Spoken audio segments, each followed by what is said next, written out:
আসসালামু আলাইকুম। আজ আমি আপনাদের সামনে নিয়ে এসেছি চিংড়ি মাছের ভুনা রেসিপি। চিংড়ি মাছের ভুনা রেসিপি রান্নার জন্য আমি আগে থেকেই চিংড়ি মাছগুলোকে ভালো করে কেটে ধুয়ে নিয়েছি। দেখুন চিংড়ি মাছগুলো রান্না আমার কত সুন্দর হয়েছে। চিংড়ি মাছ রান্নার জন্য প্রথমে আমি একটা ফ্রাই প্যানে তেল দিয়ে সেই ফ্রাই প্যানটাকে গরম করে নিয়েছি তেলগুলো।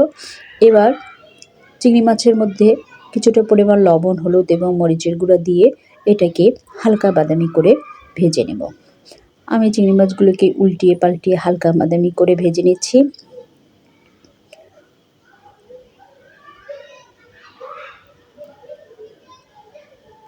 চিংড়ি মাছগুলো বেশ বড়ই ছিল, আমি এর ছালগুলোকে সব বেছে ফেলে দিয়েছি।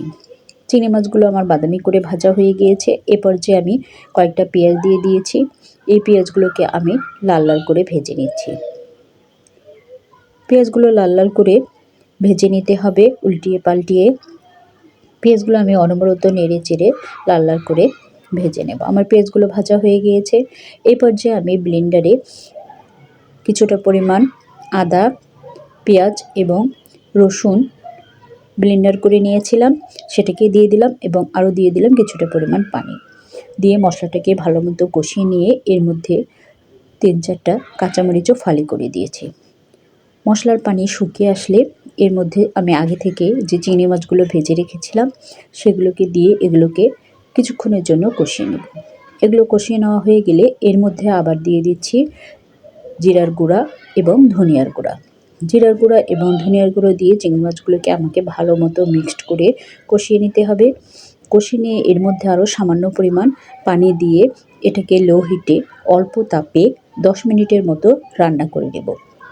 অল্প তাপে রান্না করলে কি হবে, এর স্বাদ অনেক বেশি বৃদ্ধি পাবে। ধীরে ধীরে সমস্ত মশলাগুলো চিংড়ি মাছের ভিতরে যাবে এবং খেতে অনেক সুস্বাদু লাগবে। সুপ্রিয় ভিউয়ার্স, দেখুন আমার চিংড়ি মাছের কালার কত সুন্দর হয়েছে। সুপ্রিয় ভিউয়ার্স, চিংড়ি মাছের এই ভুনা রেসিপি আপনাদের সামনে প্রেজেন্ট করলাম।